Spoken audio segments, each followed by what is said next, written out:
Welcome to the Human Capital Innovations Podcast, your go-to source for personal, professional, and organizational growth and development. We hope you tune in often for all things people management, organizational development and change, organizational leadership, and social impact related. Maximize your personal and organizational potential with Human Capital Innovations Podcast.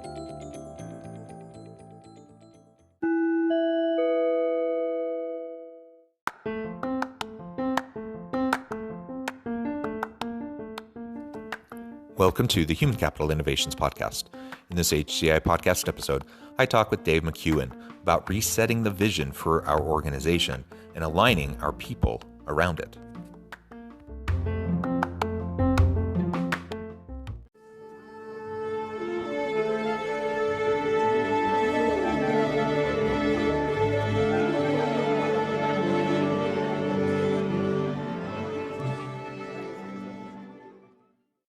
Dave McEwen, welcome to the Human Capital Innovations Podcast. Hey, John, how are you? I am great. It's great to be with you again. I'm excited to have a nice conversation. Today, we're going to be focusing on resetting the vision for our organization and aligning our people around that shared vision. That sounds, important. I imagine most people are thinking, yeah, we need people to have a shared vision, but it's easier said than done. Having a good vision is always a challenge. Having shared vision, mission vision, values, purpose within the organization can be difficult, and a lot of that comes back to cultural elements. And I like to tell people, culture exists and it will emerge regardless of your intentions. So if you don't do anything proactively to try to make sure you have the type of culture you want, one will emerge, and it'll probably end up being one that's not particularly healthy. And I think of vision really the same way. It's a component of culture, and if we don't have a really good, understandable, succinct, shared vision that people can buy into and connect with, then people are going to kind of be running in their own directions, and there will be some sort of a vision in place. It just probably won't be what actually you want from a strategic perspective. So we need to do the work to create the vision we want. And oftentimes that means we need to reset the existing vision that perhaps emerged organically that isn't as healthy or as productive or positive, that we're really looking for. As we get started, I wanted to share Dave's bio with everybody. Dave McEwen helps individuals, teams, and organizations achieve excellence by doing the ordinary things extraordinarily well. He is the CEO of Outfield Leadership and author of The Self-Evolved Leader, Elevate Your Focus and Develop Your People in a World That Refuses to Slow Down. Now, I could go on and on. That's just a brief bio. Anything else you would like to share with listeners by way of your background before we dive on in? Well, the thing that they'll pick up is I'm not originally from Laguna Beach, where I currently live. from Ireland originally, and I've just kept moving further west until the sun shone an appropriate number of days. So if people don't understand what I'm saying, it's likely because of my my somewhat still there Northern Irish accent. Oh, I love it. And I've never been to Ireland. I really want to go. Well, I've flown through Ireland, I think, but that's about it. That's the closest I've been. Well, wonderful. As we get started, perhaps you can share a little bit more of a background around your book and your company, Outfield Leadership, just to set the stage a little bit, and then we can dive on in and talk more specifically about how we can go about resetting vision. Sure, makes sense. I've spent the majority of my adult career, really fortunately, helping senior leadership teams to set and achieve their strategic growth goals. And that had come in a couple of different guises for a few different companies. I've spent the last 4 years just out on my own. And I do a lot of work with those leadership teams, really to help them understand what is the vision, what's the world that we want to create. And then ultimately, how do we stitch the gap between that and the actions that everybody takes every day? Because at the end of the day, if more of those actions that you and your team take lead you towards that vision, that's a good day. If more of those actions lead you further away from that vision, then it's a bad day. But those two horizons of focus are really, really, really far apart. It's actually quite difficult to be able to straddle both of them. And so a lot of the work that I do is helping those leadership teams translate that high level vision down into the day-to-day actions for both them and the people that work for them. Yeah, excellent. And so we've both been in this space for a while now, and it's a fun space to be in. We get to see all sorts of interesting organizational dynamics at play, and people usually don't hire us to come in when everything's working perfectly. Uh, so maybe as we start to unpack this whole realigning vision component, do you have any examples or stories that come to mind from organizations you've worked with? Of course, you can anonymize it. You don't need to call out any particular organization, but where it really was a challenge and where that's something you helped them work through. So one of the biggest symptoms of where this lack of alignment comes in is whenever the overarching culture for how you lead the organization is you just say yes and figure out how to deliver it. So customer calls up and says, hey, we need 16 widgets. And before you've even like heard what it is that they need, you're just like, yeah, we'll do it. And you'll huddle together and rally around and get it out the door. And that's a viable growth strategy up until a certain point, at which stage complexity starts to creep into the business. And you realize that it's more and more difficult to just say yes and figure out how to deliver it because you're missing all of or pertinent parts of the information that you need to make those decisions.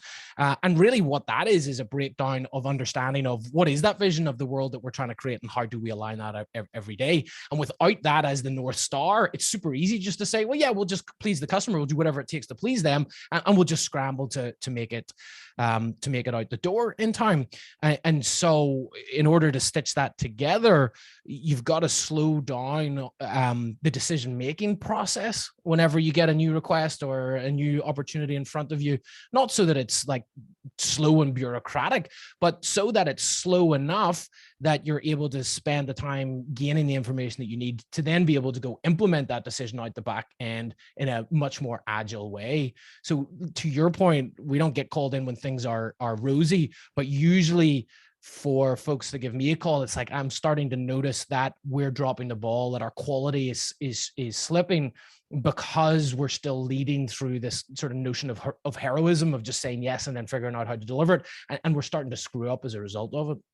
Yeah, that's a great example. And I've seen similar types of things. And so largely what you were describing in that example was scope creep, and you just can't focus on anything because you're trying to be all things to all people all the time. Right.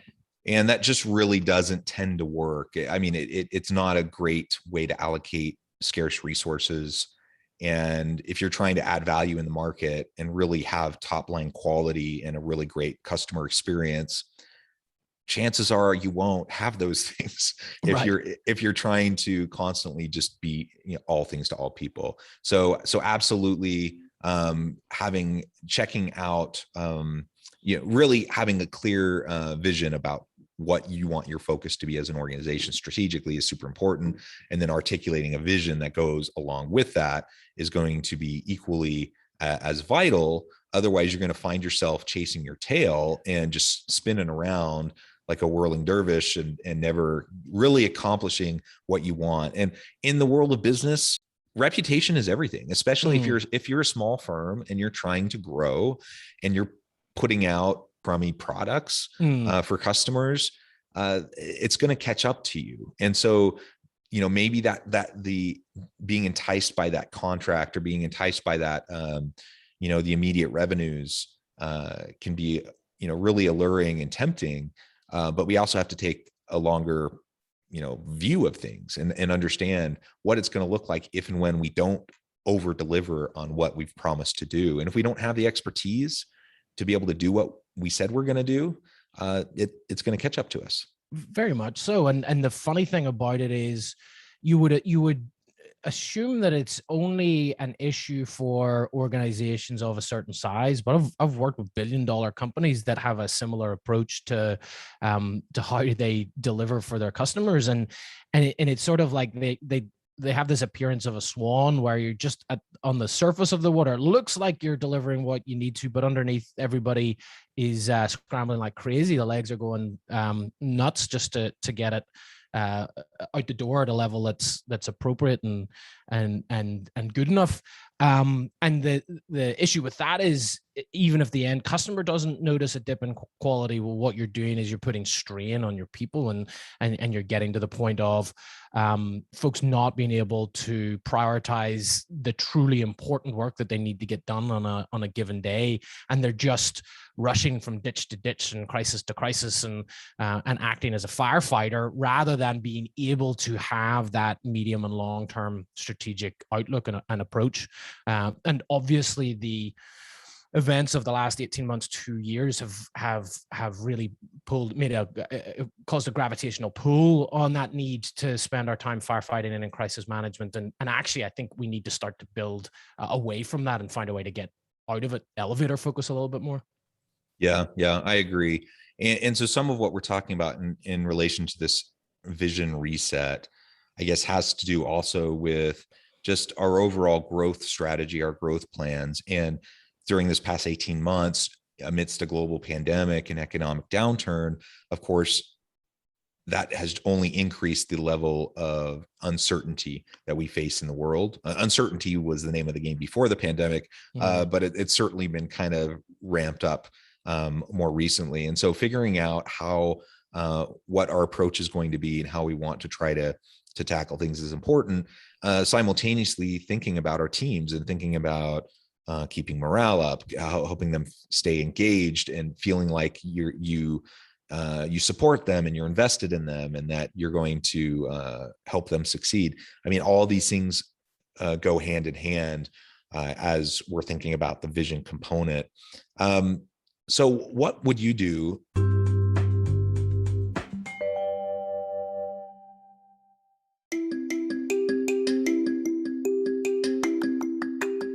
I'm excited to announce the publication of my new book from HCI Press, Bluer Than Indigo Leadership: The Journey of Becoming a Truly Remarkable Leader.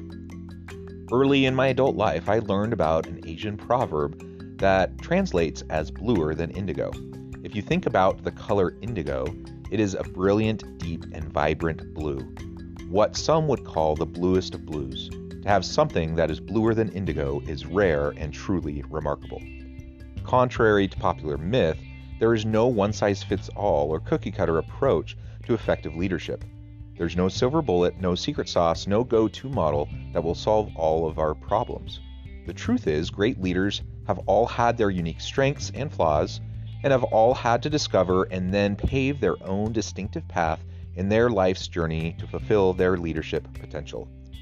Bluer Than Indigo Leadership will help you discover your own path and explore those ordinary, everyday actions that will help you respond to an uncertain future and produce extraordinary results for individuals, teams, and organizations.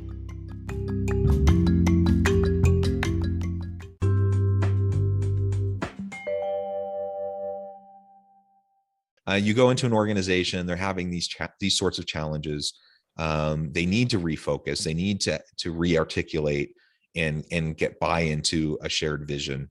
How would you work with an organization to help start that realignment process?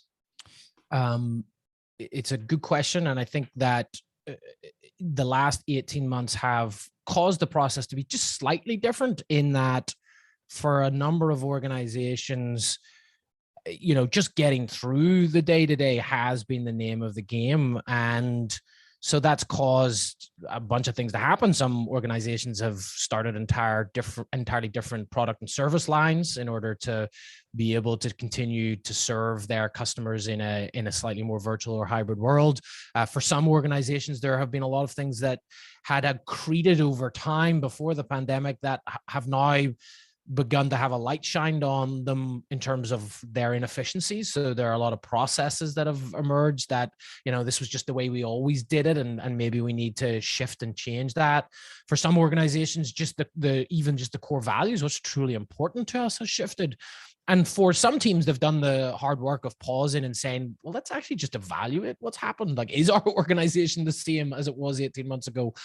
Do we have that same world that we want to create, that vision that we have? And so just taking a pause and asking those questions of what has changed for us over the last 2 years.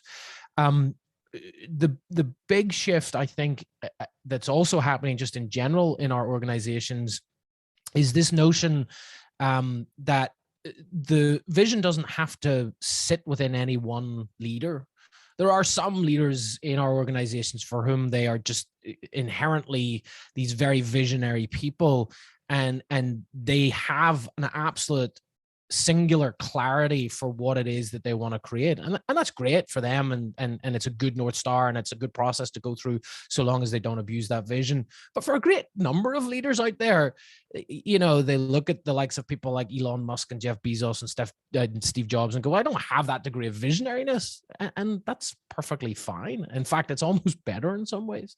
And so when I talk about a shared vision, I actually talk about a process where the entire leadership team co-creates what the vision is, what the world that they want to create is, so that it doesn't just sit with any one person.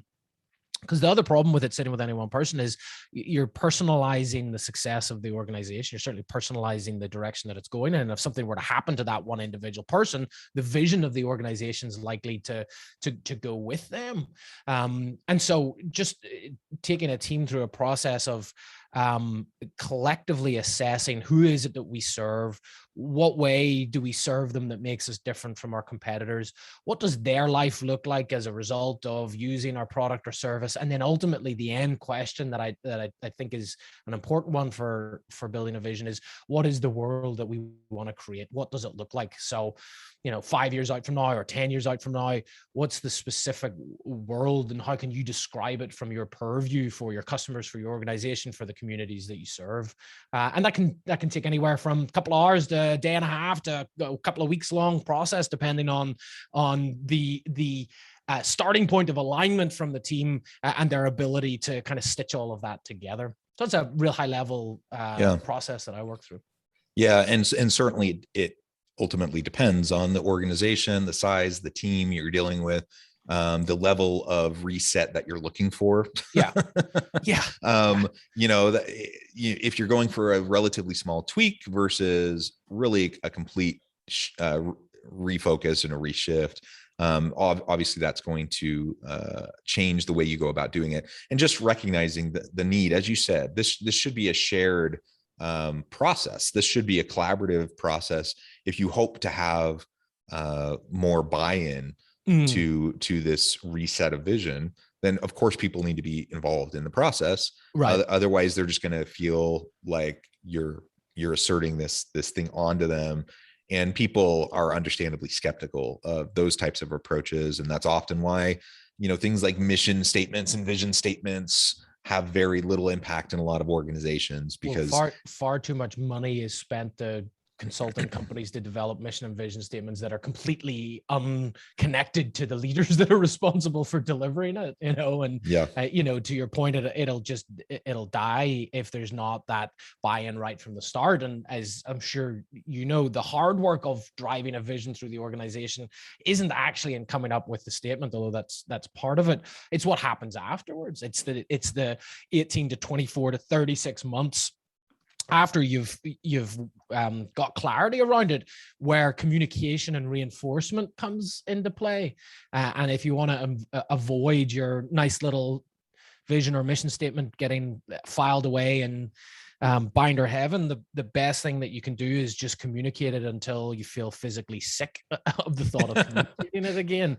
And again, you can't, it's a really tough starting point to do that if you don't have leaders that have been able to look each other in the eyes and go, okay, I agree that's what we're trying to build together. Yeah, I think that's right. So how do I go about encouraging my people to elevate their focus away from just the mundane day-to-day? Everyone has that stuff, that the urgent things that they're just trying to accomplish in their work day to day, but we need them to do that. We need them to be productive. We needed them to get things done. But how do we help them to elevate that focus to being more of a long-term horizon strategic focus that connects with that shared vision? Well, first of all, we've got to help them see the risks of getting stuck in the day-to-day, which there are a couple of risks in there. Number one, typically we get stuck in the weeds of the day-to-day because we are leading through our own acts of heroism. So we live in this world where there's a whole bunch of really truly urgent things. We've given anybody permission to interrupt us at any time and assign whatever priority or level of urgency they want to it, which means that everybody's telling us that this is urgent. And so for a lot of leaders, this belief that, hey, if I can just deal with this and just get it off our plate for our team, we'll be able to concentrate on the important work. So they jump in and save the day or tell a team, what to do to solve a problem. And they're ultimately leading through these small acts of heroism, which may in the short term feel like you're moving the ball up the field, but actually in the long term, what you're doing is you're stripping empowerment, and you're building learned helplessness in your team. So eventually at some point, the team just stops thinking for themselves and they go, well, the boss is just going to tell me what to do or do it for me anyway, which then leads to their disempowerment and your frustration because you're the bottleneck. And, I have a many number of leaders have come to me and said, Dave, I used to have this really competent, really empowered, really accountable team. And now they just drop all of these problems at my door. What's going on here? To which my response is almost always, well, you've got to look in the mirror because you're at least, if not more than 50% of that equation. You look at the rewards of that. We move into that behavior because of our ego. We feel useful, valuable, needed, and also because we've been told all of our life that that's how a leader should show up. They got to be in the trenches with their people. They got to be jumping in to save the day. But those are all short-term rewards, and we've got those longer-term risks of not being able to focus on the stuff where we truly should be focusing on, because it's where we add value as a leader, which is the medium and long-term direction of our team and the development of our people. So just showing somebody that and saying, hey, I'm not getting the best that I can out of you as a leader, and you're not getting the best out of your team because you're too in the day-to-day and in the weeds. Do you want to try to make that transition? That's the starting point of any behavior change, right? As you were describing that, I was thinking of some of the experiences that I've had with bosses like that earlier in my career. And it's frustrating. It's demoralizing to the people on your team, because you just feel no matter what you do, there's no point. Like it all bottlenecks through the boss, through the manager, the supervisor, whoever it is. And ultimately, what ends up happening is people just start doing the bare minimum to then get it off their plate, pass it along, and wash their hands of it. And then if something, and you don't feel a lot of great passion around the work you're doing, you don't feel a lot of ownership over it, because you know that ultimately the boss is going to take it and they're going to do their own thing with it. And it's probably not even going to end up looking like what you did. Not necessarily because they improved it, but they just changed it. Right. And changing for change's sake, or because of preference or whatever. And that really is demoralizing. It's frustrating. And it's frustrating for bosses too. But to your point, they are at fault there, at least to a large extent. They've created that dynamic and that culture that where there's that pervasive kind of behavioral issue at play. Sure. And so they need to be able to address that. Yeah. So as we move forward, we want to get ourselves out of the weeds. We want to get our people out of the weeds. As a leader, I do believe that there are times for leaders to get in the trenches and work alongside their people and be willing to help when necessary. But if that's our default approach, where we're just constantly putting our hands in the work of our people, they're not going to appreciate it.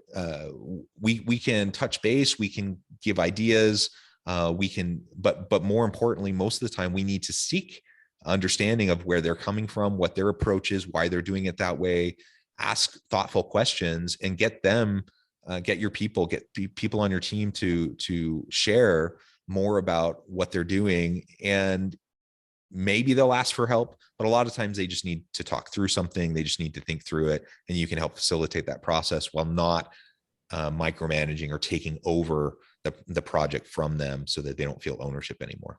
Yeah. And you're right. There are times whenever we do need to do it. I mean, crisis management is a perfect example of it. But the problem is two things. One, we create too many false crises in our organizations. And so we're like, well, I got to be involved because it's a crisis. Well, it's probably not a crisis. You're probably just making it a crisis. But the second thing is, it's about doing it, but doing it intentionally. So actually actively, looking your team in the eyes and saying, hey, this looks like it's an opportunity where it may be helpful if I were to get into the weeds with you and really help us out. Would that be helpful in this moment? And having them go, yeah, that'd be super helpful. Awesome. Okay, here's what we're going to do. I'm going to spend the next 2 days, the next 2 weeks, or the next 2 months, or heck, even the next 2 years, if that's how long it really is going to take. And this is going to be my focus. But here's the point at which, this is what we're trying to build towards. And here's the point at which I can then, remove my in the weeds focus and elevate a little bit more. That's ultimately, that's got to be your goal of where you're going towards. Too many mediocre leaders are just driven by their natural habits and behaviors and their ego, and they're not intentional not enough about using a whole raft of leadership skills and approaches intentionally and just communicating with their team. This is what I'm doing. This is why I'm doing it. This is why it's going to be helpful in this moment. Is it okay if we do that? Okay, this is what we're going to work towards, and just overly communicating their ebb and flow rather than just reacting. We've got to learn how to thoughtfully respond to what comes into us on a day-to-day basis rather than just react to it. Yep, absolutely. Well, Dave, it has just been a real pleasure. I know at the time has flown by. I need to let you get back to your busy day here in a moment. But before we close, I wanted to give you a chance to share with listeners how they can get connected with you, find out more about your work, and then give us the final word on the topic for today. Sure. So best place to find out about me is go to davemckeown.com. You'll learn all about my consulting, training, and speaking business. There's also a link to the book that came out last year, The Self-Evolved Leader, which dives into these topics and more. And my final thought for the day for leaders at the minute is to control what you can control and not worry about the rest. There's a ton of stuff happening in the world that is much bigger than any of us that we don't even have influence over. And the more time we spend focused on those areas, the less effective we are as a leader. So either figure out a way to expand your influence into those areas if you really want to make a difference, or just stay focused on those things that you can truly control and ensure that you're focused on putting your best foot forward in those situations. Yeah, well said. Dave, it has been a pleasure. I encourage listeners to reach out, get connected, find out more about what Dave and his team can do for you. And as always, I hope everyone can stay healthy and safe, that you can find meaning and purpose at work each and every day. And I hope you all have a great week.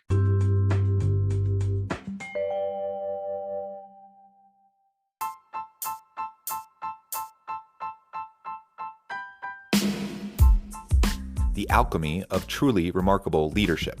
Ordinary, everyday actions that produce extraordinary results. Consider how the nature of work has shifted over the past 50 years.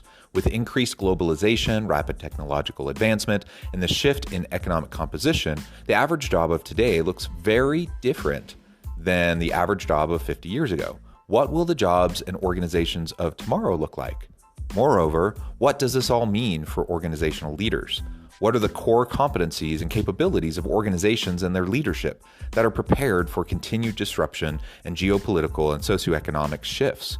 Regardless of what the future holds, increasingly, leaders need to be socially minded, data-driven, decisive, champions of talent, and disruptors of the traditional notions of leadership, teams, organizations, and work. The alchemy of truly remarkable leadership will help you to explore your own leadership competencies and capabilities and consider ways to apply and implement them into your workplace and personal life.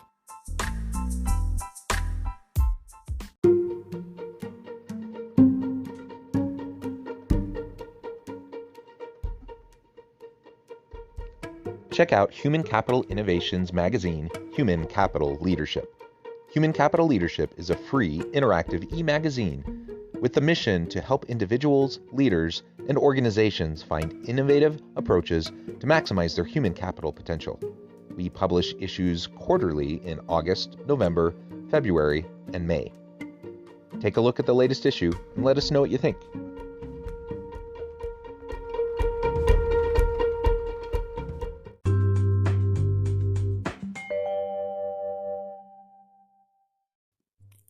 Thanks again for joining us for this episode of the Human Capital Innovations Podcast. I hope you stay healthy and safe and that you have a great week.